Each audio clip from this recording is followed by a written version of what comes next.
Welcome to In Darkness a Light Still Shines. I'm Barry Feeker, Executive Director of the Topeka Rescue Mission and Freedom Now USA. And I'm Jessica Hossman. I'm the Senior Director of Trauma-Based Initiatives and the Children's Palace at the Topeka Rescue Mission. So Barry, what are we going to be talking about today? Well, Jessica, we've been talking about In Darkness a Light Still Shines, a book that was written over 26 years of experiences, and today we're going to talk about Chapter 2. And Chapter 2 is about a big scary guy who stayed here. And so the story is unfolds like this. In 1986, I'd been at the rescue mission about a week. And in walks this really big burly guy, and I'll never forget, he had clothes that were really baggy on him, but yet his shirts were really tight and the arms were up almost to the elbow, and he was one of those kind of guys that was just kind of awkward. Now, back in 1986, we were a shell of a rescue mission compared to what we do have today. And so it was this old kitchen, and it was very, very dingy type experiences for everybody who lived there. So 15 to 20 homeless people were staying there a night. And there was one staff member, that was me. And so to get the cooking done for the people that stayed there, as well as people that came in off the streets, I'd use the homeless folks who were there. So I was new, didn't know really what I was doing, and I found this guy that walked in, and he needed a job, and his name was Terrence. And so I said, "Terrence, have you ever cooked before?" And he said, "Oh yeah, cooked a lot." So after about a week or so, Terrence was really good at the potatoes. We didn't have a potato peeler, and so Terrence was very innovative. He took the back of a spoon, flipped it over, and he was peeling potatoes that way. He'd been doing that for like 2 weeks, and I felt really bad for him.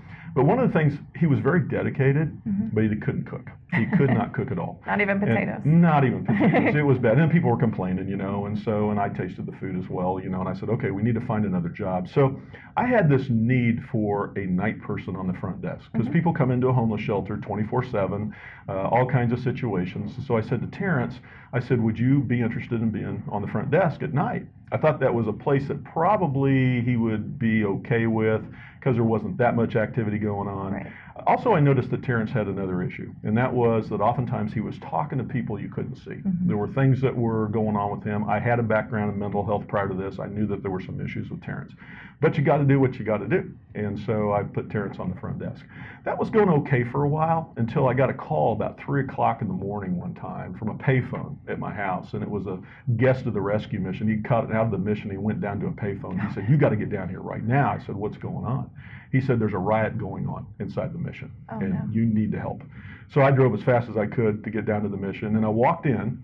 I'll never forget, everything was quiet, and here was Terrence sitting back in the chair at the front desk, and he was looking through a magazine. And I said, "Terrence, what's going on?" He says, "What?" I said, "What about the fight?" He said, "What fight?"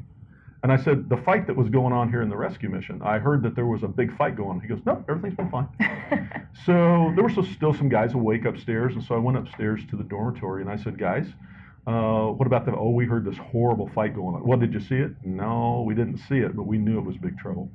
What I would find out later is that Terrence had had a huge psychotic break, and that he had these hallucinations, and he was fighting with unseen others who were there. Not there. They were there in his mind. Right. And so there were different voices that were going on, and they were screaming at each other, and he would be in one person, then he'd be in the next person. So I knew that probably that wasn't the greatest place for Terrence. So I began to look around for different positions for Terrence, and I found the very best spot, and that was being on the truck to go out and pick up donations. And Terrence really flourished there. He really did. And one of the reasons he flourished is he was around other people. And he had this opportunity to engage with people and kind of be more in reality, kind of reality orientation, as we'd call it. Right. And so one thing that I do remember about Terrence, though, is that every single morning before he went out on the truck, he would come into my office. Didn't matter if I was meeting with somebody, if I was on the phone, whatever I was doing, Terrence would just plop himself right down in the chair in front of me and go, "Good morning, Barry. How you doing?" And, I look back at that now with great appreciation, but at the time, I didn't appreciate it so much, because he was just always there. Didn't matter if I was busy or not, but he wanted to engage. He wanted relationship. What I would learn about Terrence is that he had a really tough life. He grew up in foster care. He never really knew who his real mother and father were. He was always rejected. He was this big guy, and he was kind of scary. I remember one time he went out on the truck, and he didn't mean any harm, but he couldn't get anybody to come to the door at this house. So he went up to the window and he looked through the window. There was a little old lady in there, and she was scared to death. She freaked out, thought somebody was robbing her, that somebody was coming in to hurt her. But it was just Terrence. He was just checking to see if she was okay. Yeah. And so he was one of those kind of guys that was always just kind of pushed aside, which led to him using drugs, which led to him going to jail, which led to him making some very unfortunate decisions in his life. But all this time, ever since he was a little kid, he always struggled with mental illness. Terrence one day was out on the truck, and I got a call that Terrence is down in the street. And the guy that was with him called in on a two-way radio that I had. And he said that Terrence grabbed his chest and screamed and fell right in the street. I headed immediately there, called 911. Just so happened a doctor was jogging by, and he tried to save Terrence's life. And we got the ambulance there, and I followed the ambulance into the hospital, into the emergency room, and I was actually there and watched Terrence slip into eternity. Terrence and I were the same age, vastly different experiences in life, but yet I knew I lost a friend that day. I lost somebody who was extremely valuable in my life and extremely valuable in other people's lives. You know, and today what we want to talk about is we want to talk about the value in people's lives that we don't necessarily understand, that maybe aren't exactly like us. Sometimes we may find them to be irritating because of their behaviors or whatever, but the incredible value in a guy like Terrence to help me understand that the many people that would come into the rescue mission for 3 decades would be a lot like Terrence, who really needed somebody to care for them, to love them, and to find a spot in this earth for them. So we're going to talk about that when we come back. We're going to have some special guests who are experts in the area of mental health. So stay tuned. We'll be right back. This production is hosted by Topeka Rescue Mission Ministries, bringing help and hope through faith with its sleeves rolled up. If you would like to support Topeka Rescue Mission Ministries, text TRM Give to 77977 and start giving today. Welcome back, everybody, to In Darkness a Light Still Shines. We've just been talking about the big scary guy with the big heart out of chapter 2 of the book In Darkness a Light Still Shines, and just kind of talking about people with value and people who suffer from mental illness. Jessica, we have Bill Persinger and Dennis Tenpenny from Valeo here with us today. Really great friends of the rescue mission. And Bill and Dennis, just tell us about what your positions are with Valeo Behavioral Health and your relationship with the mission. It's an honor to be here and to be collaborative partners with the rescue mission. We just wouldn't be able to carry on our unique mission without you folks. And I'm Bill Persinger. I'm the fellow lucky enough to be the chief executive at Valeo Behavioral Health in Topeka. We're one of the 26 public mental health centers in the state of Kansas. And Bill, you before you came to Topeka, you did what? I was the executive director at the Mental Health Center in Emporia, served a 7-county area, similar mission. There for the health and well-being of people who seek to recover from mental illness, something that we all share in common you've today. Been doing this quite a while. A long time. I was chief executive at the Mental Health Center up in Hiawatha, Kansas, north of here an hour for 22 and a half years, and started my career in Greensburg, Kansas in 1978. Very good. Been a while. Been a good long run. Well, thank you. Dennis, what do you do with Valeo? Well, I've been at Valeo since 1992 and currently in the Community Support Service program, and we serve individuals with severe mental illness.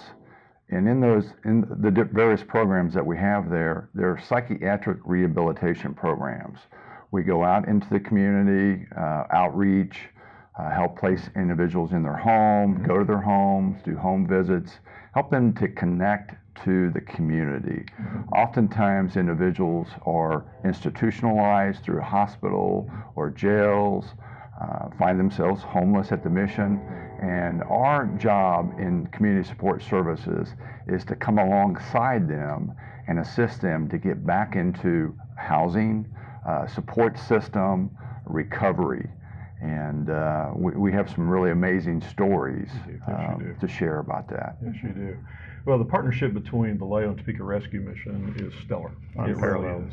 You guys are just amazing. We get together at least quarterly and put all of our department heads together, and we process how we can best assist in the community. Bill, recently you and I had the opportunity to be with the fire chief and the police chief. We did. In Topeka about, what's that called, paramedicine? Well, I'm calling it the Behavioral Paramedicine Program. Kudos to Chief Duke and Chief Cochran.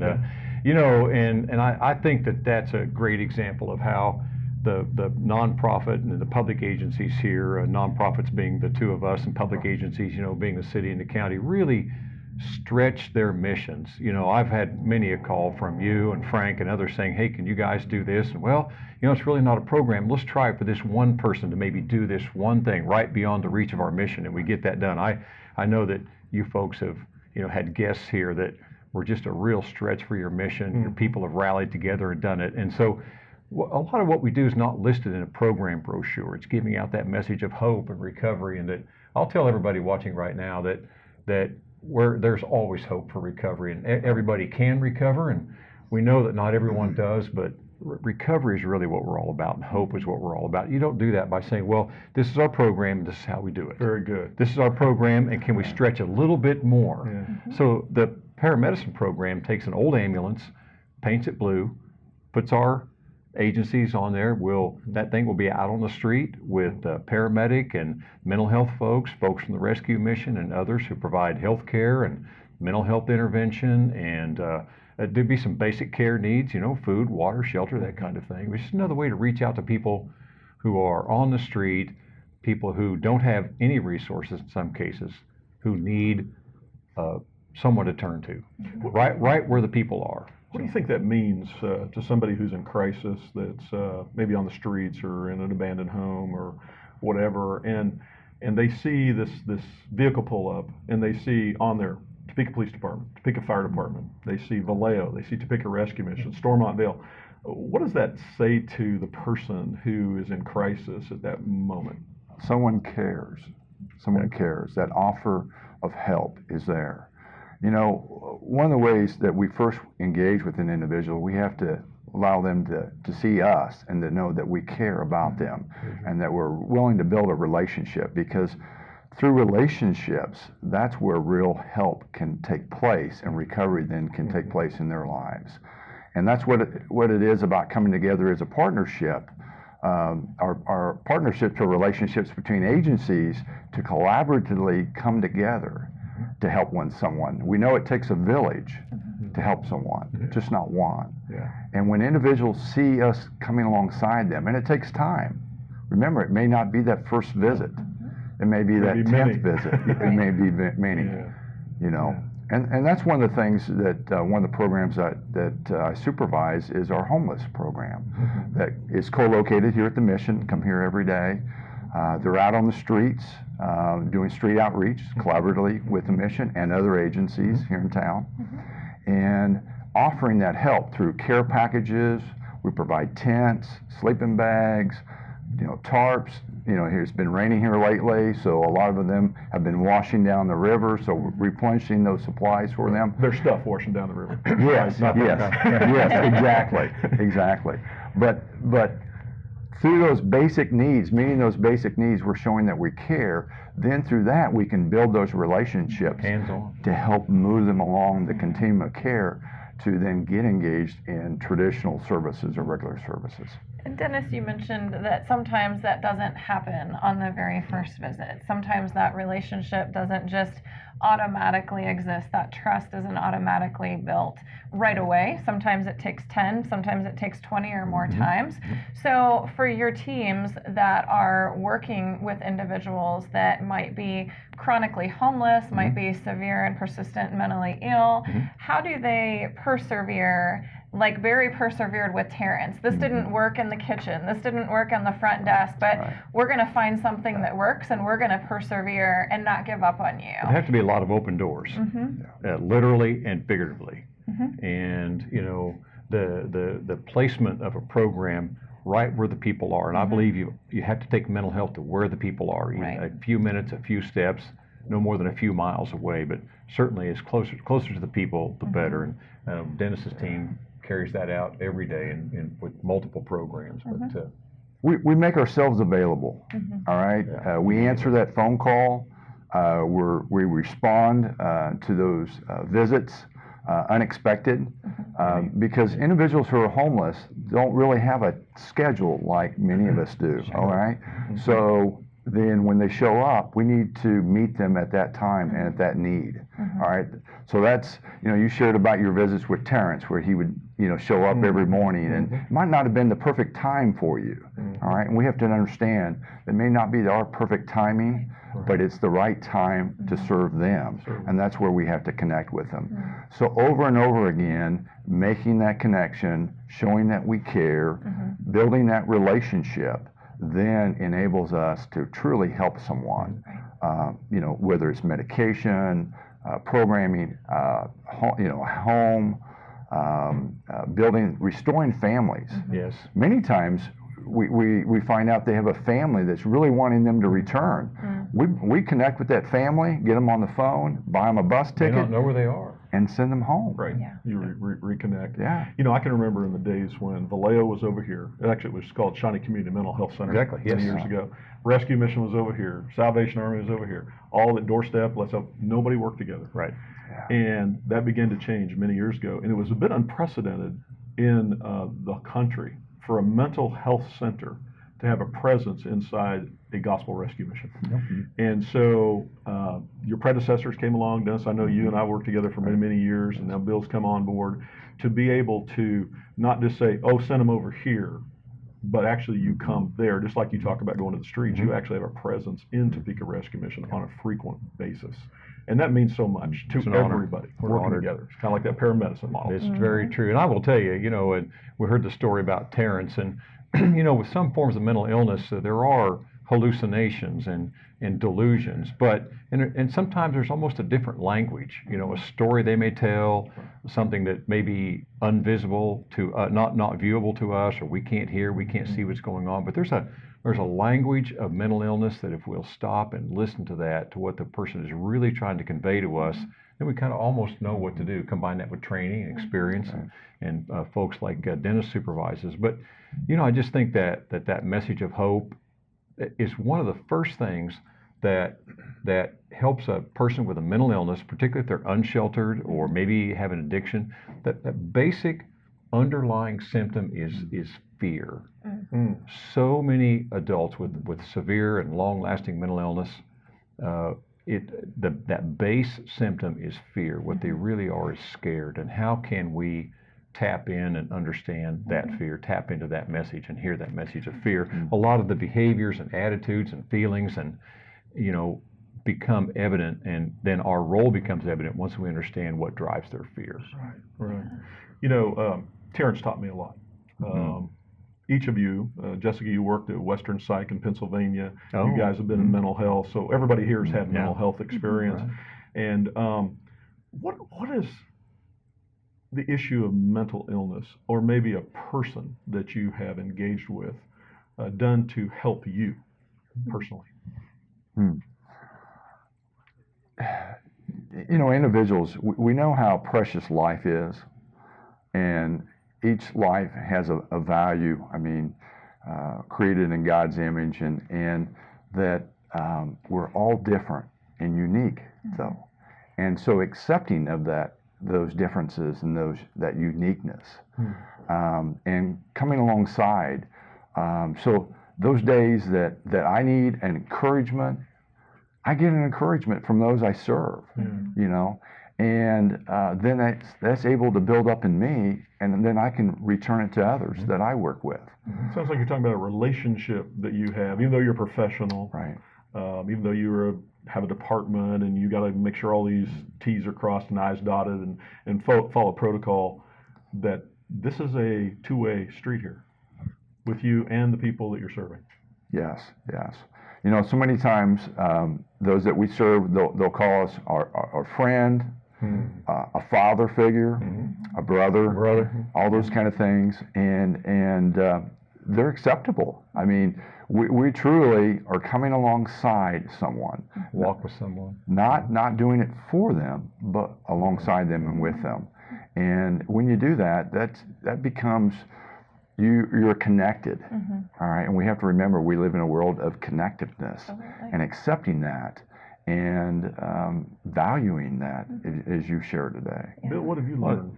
I want to tell you a story about a guy a young guy that Dennis's use of the word brother made me think of young, well, I was a young psychologist in Western Kansas. We didn't have any resources. We had counseling and crisis care, and that was about it. And this young guy was about my age, was in his mid-20s, and he needed an apartment.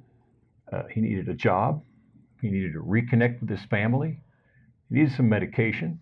He needed pots and pans. And, you know, being young and inexperienced, I thought, well, I'm just going to help this guy. He's really telling me what he needs. There's not a billing code for it. There's not a professional manual. It was probably in violation of all kinds of mental health center policies. But I thought, I'm going to help. I'm going to get my truck. So I got my truck. And we went and bought some secondhand furniture. Helped him find an apartment. We loaded his stuff up. We moved it in. We looked for jobs. He found a job.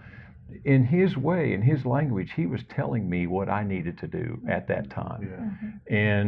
And it really struck me then, and this was more than 40 years ago, right at 41 years ago, what a mental health center was all about, and how much value there is in partnerships. We didn't have a rescue mission. We didn't, you know, we had the emergency room and the police and me and our friends in the local pastorate were helpful, but you know, it taught me right then and there that with a lot of mental health care is very practical, hands-on work with people who are the most vulnerable in our society. And so, you know, this is what mental health centers largely do today with people who are unsheltered and at risk or addicted, who need help right now in the real world. Not much happens in your life if you don't have a place to live. How do you remember to take your medicine? Right. You know, how do you get somewhere if you don't have a place to live? So Dennis and others are kicking off a Housing First program and needing our partners to keep doing that. But this young guy really taught me what mental health was all about. I thought, oh, I'll be a therapist, I'll do this, I'll do that. We do plenty of that kind of work, but he also needed some everyday help with immediate problems, and it taught me a lot. And I remember that young guy. Jessica, what about you? There's so many faces of people going through my mind right now and stories, and one stands out in particular, a gentleman who camped across the river from what used to be Three River Stadium in Pittsburgh, PA. And we came to know him and would always go out and just sit with them and talk, relationship. Most people would pass this gentleman by because he carried his tarp around, he carried his whole belongings on his back in a backpack. All of those stereotypes are out there of, well, that would be a scary person, it would be unsafe to talk to them. But I got to know this guy, and he really enjoyed when we would bring him oatmeal cookies, the Hostess oatmeal cookies with cream in the middle. And I didn't know why until he started telling us about how his best friend, I think his best friend's name was Bill, he would share his cookies with Bill. And Bill lived on the south side of Pittsburgh. And so every day he would walk the distance over to the south side to share his cream-filled oatmeal cookies with Bill. And Bill was a duck, and he would get this cream all over his face, and it was the cutest little thing. And as he was talking about Bill, it was weeks before he disclosed that Bill was a duck. But he had this special friendship and relationship with this duck that every single day he would walk on the other side of town to be a support to his friend the duck. But what it showed me in that instance was it wasn't just about a crazy guy, as some would say, befriending a duck, but it spoke to how folks that are homeless, folks that are experiencing extreme challenges in life, they look out for one another. So they teach us how to be community in a sense, because what we find and what I found, exactly, it's part of the message, is that we all need that connection, we all need relationship, but we all really need community as well. And from the people that I have worked with that have suffered from mental illness, extreme homelessness, they have all found somewhere a community. And that community might be with peers, that community might be with wildlife, but they have found a community of acceptance. And there are so many stereotypes that exist when it comes to individuals that are experiencing mental illness. How would you guys speak to individuals who might be watching that think that there's no way we could have relationship with somebody that might be seeing things that aren't there or talking to themselves as they walk down the street. How would you speak to that? You know, what again strikes me is that there is a language that we all have to convey our feelings, and sometimes with mental illness, that message gets distorted behind behaviors that we find sometimes shocking, or we don't understand that behavior. We don't understand why that persists. I think for me, if you can listen to that person's story, if you can find out where they came from and find out, you know, what drives them, and that's often masked with, you know, odd language or behaviors that are eccentric, or emotions that come and go, or sometimes emotions that aren't there. So it's a matter of, how can I relate to this individual? What is their story? What is their message? But it may not be through the same filter that we hear and see the world. Bill, have you found over the years that there's a whole lot more people than you ever imagined that are affected by mental illness? Maybe not personally directly themselves, but family members, friends. What's the prevalence of that in your understanding? Serious and persistent mental illness is about, they say about 2 people in 100. The incidence of bipolar disease and schizophrenia together would be, I think, 3 or 4 people per 100, to 3 or 4% of the population. Of course, I kind of separate mental illness from mental health problems. You know, I mean, we all have problems. We have personalities that, you know, probably need to be, you know, taken into consideration, and like every morning. Yeah, like everybody around the table. Exactly. It's not a good time. You know, we all had rough experiences. We all have our life circumstances, and that just produces sometimes, you know, attitudes, behaviors, and dispositions that, you know, we need to work on, but may not be an actual mental illness. And then there's the disease of mental illness. And so, you know, I would say most, if not nearly everyone, has experienced a mental health problem: sadness, depression, loss, anxiety, fear. You know, social interactions, family problems, the problems of living, problems of daily living. Those are pretty frequent and pretty common. A mental illness, you know, I'm going to say 2, 3, 4% of the population, kind of depending on how you count, some forms of depression, and that's where some of the specific individualized treatments come into play. Dennis. You know, and we always say there's the working well that needs behavioral health treatment, mental health and substance use disorders, and then there's those with the serious mental illness. Right. Individuals that lose their home, individuals that lose their job, individuals that lose their family, lose everything, their belongings, everything, and basically find themselves on the street or knocking on the doors of the Topeka Rescue Mission. So they are without hope, hopeless, and not knowing where to turn. And that's where individuals come alongside that we're talking about to say there is hope, okay? There is another day. And I like it in your book, you talk about as long as you have breath, you have an opportunity for change in life, new life, all right? And that's always been my message as well. We can help you today. And if you turn us away today, can we come back tomorrow to see you? Keep knocking on the door. What's the fix? Everybody wants you to fix it. Everyone wants us to fix homelessness. You guys got to fix mental illness. How you going to do that? So, you know, I'm going to go back to, you have to take behavioral health services, mental health and addiction services, right to where people are. I mean, there's a different fix maybe for, you know, a personality problem or a family problem. You know, those are kind of different issues. But I think that since mental illness will occur in every population around the world at a certain incidence, 1, 2, 3, 4%, depending on kind of which diagnoses you count, the fix is to get in there early, to do education, to convince family members that they play a key supportive role in the recovery of their loved one. So our aim is to get the people when they're in their late teens, early 20s. Our partners, Family Service and Guidance Center, do a great job of getting in early, and sometimes we'll step in and take over if the person, you know, needs care on into their adult years. But so we have a couple of special programs to identify people who are relatively young, 20s and 30s, who are having their first serious, you know, mental health episode, and can we get in early with education and specific medication? Family involvement is so key.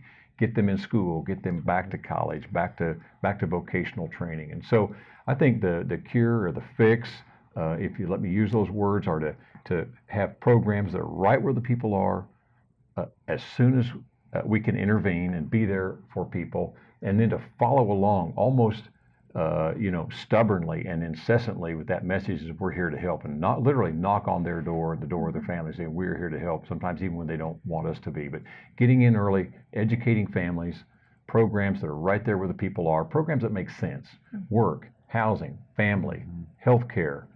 Sometimes Well, we all need for, that stuff. Well, we do, and we Yeah, do need everybody that stuff. needs We it. do, yeah. So, for people who maybe are not familiar with what we see and experience, sometimes we look at mental illness, just like the mentally ill have fear, we have fear. Yeah. We don't understand some kind of behavior. And so we want somebody to fix this problem. What if we can't fix it? What should our view be? What should our attitude be? Terrence never got fixed, so to speak. He never moved out of a rescue mission. He never was able to get his own place. He was never able to quit hallucinating for a very long period of time. What do we say?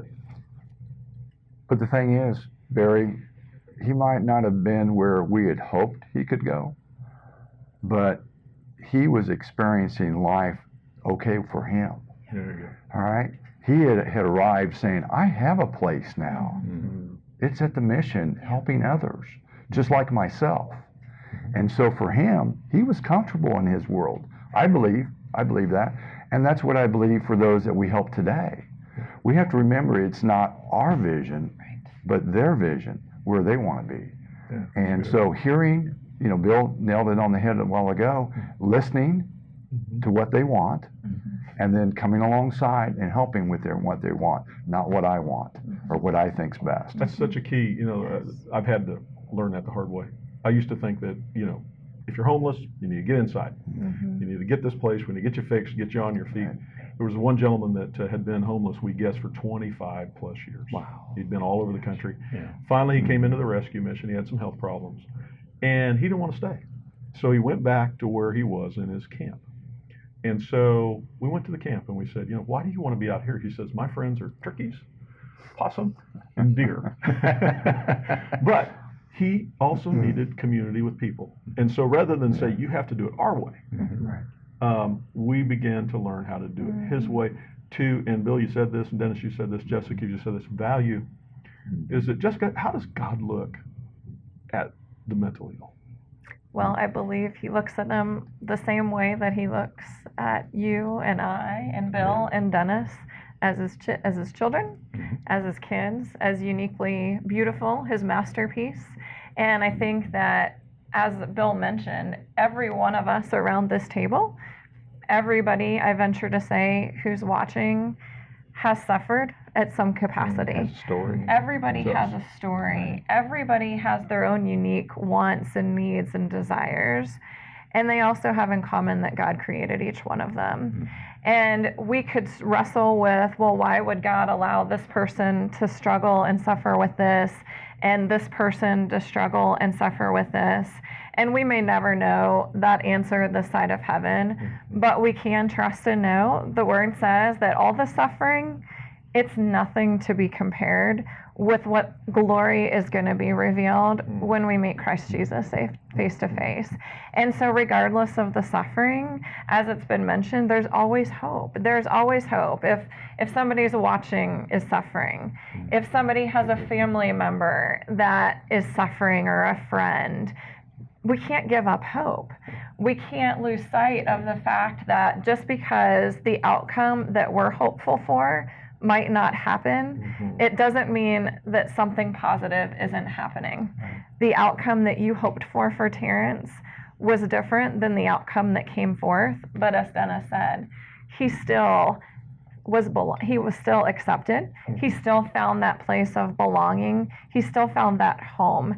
And as you mentioned in your book, he never complained. He never did. He wasn't complaining about, gosh, I wish I had this, or I wish my life looked like that. I felt ashamed because I was doing all the complaining, and he was the guy that had all the problems, and yet he never complained. And he accepted where he was at. He accepted his situation in life.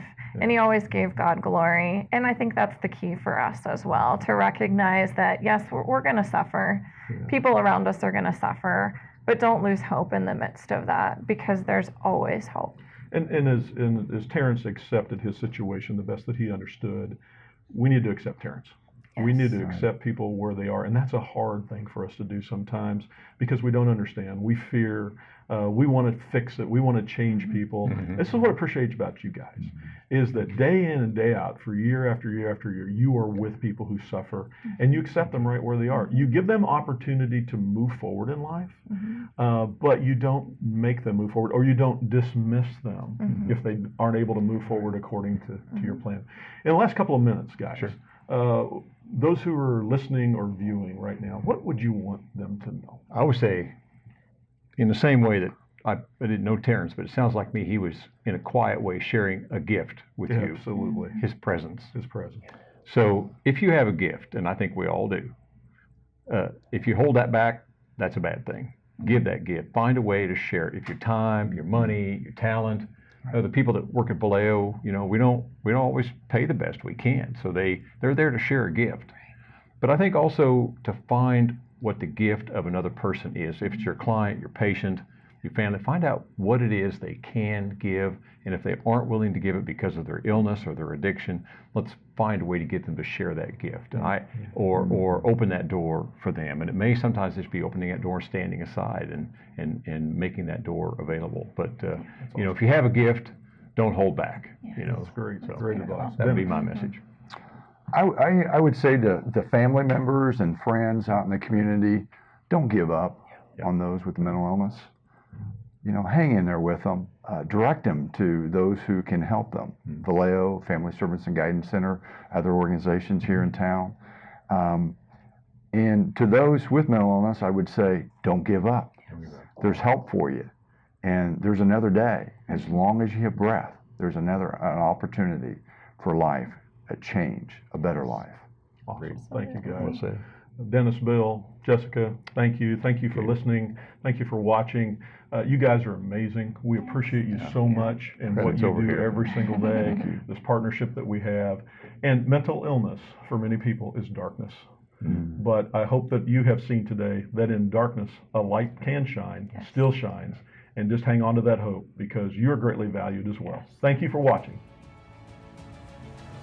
Valeo Behavioral Health Care, providing mental health and substance use recovery services since 1967. Thank you for your partnership. Thank you to Furniture Mall of Kansas for sponsoring the In Darkness, A Light Still Shines video podcast. We appreciate your support. Welcome back, everybody. We just have visited with two incredible leaders in our community, Bill and Dennis from Valeo, talking to us about the value of people and those who suffer from mental illness and how we network together. And so, Jessica, what are your parting thoughts for us today? I thought that Dennis and Bill had some really great insight into how we should be looking at people around us, not just people with mental illness, but really it applies to anybody in our lives. Everybody has a story. Everybody has a gift to share. And as Dennis and Bill both mentioned, that there's hope for everybody as well. And sometimes when we see people, whether that's people that we work with, whether it's people that we pass on the street, whether it's family members or neighbors, every single one of them has a gift that they carry. And as I believe it was Bill mentioned, they don't always recognize that they have a gift to offer. But I believe God calls us to be willing to see past the behaviors, the outward appearance, some of the things that make everybody unique and different, to really find that gift that lies inside. Because as I said before, God has created each one of us to be extremely unique. It would be a super boring world if we were all alike. So we have those different personalities. We have those different quirks. We have those different behaviors. And we all have a gift. And every single one of us has a hope that we can carry if we're walking with Christ as well. To recognize that, yes, the sufferings will be there. Yes, the challenges will be there. But that's not all that's going to be there. There is going to be life. There is going to be healing. There is going to be restoration. And as we move forward in life, regardless of what comes our way, we should still walk forward in that hope of knowing that this here today is not all that there is. That's right. That's right. That's a great word. You know, one of our biggest challenges as human beings is to see the value in something we don't understand. And sometimes we don't understand ourselves and we don't understand our own value. But the good news is this, that God knows everything about us and that he sees the value in us in spite of what we don't see in ourselves or others. And so the hope and the light in the midst of someone's darkness today could be that just know this, that you are important. You are extremely valuable, and don't give up on yourself either. Right, exactly. So thank you for watching In Darkness the Light Still Shines and joining us this week. And just know this, you are very special, and so are the people around you. Just so go out today and just know that, and smile at somebody. It could make a big difference in their life as yours as well. Thank you for joining us. Thank you. Bye. Lord, I want to see beyond my circumstances. I want to encounter the true hope and life that you have to give. Help me to arise to each new day with a song in my heart and a smile on my face, fully aware of the goodness you still daily bring.